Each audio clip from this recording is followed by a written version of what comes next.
¿Qué estás grabando? Una alarma. Una alerta. Alguien decidió eliminar todas las propiedades de Kingsman a cada agente. Sin embargo, casualmente no estabas en casa. Yo podría decir lo mismo de ti. ¿Y crees que yo mataría a Roxy? ¿Y a mi amigo Brandon y a mi maldito perro? No. ¿Tú crees que yo sí? Esta cosa nos hackeó. Es obvio que el brazo tenía control remoto. Solo estoy vivo porque mi dirección no estaba en la base de datos de los agentes.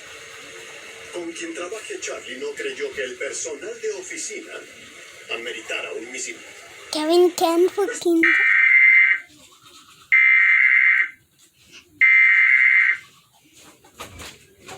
¿Qué? ¿Me voy a dormir con la alarma todo? ¿Ya? ¿Ya?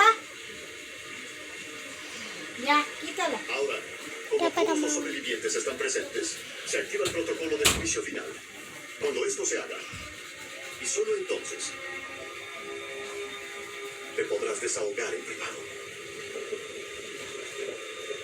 Ya se te faltan 5 minutos, se van a ser las 10. Fuera del juicio ¿Qué? final.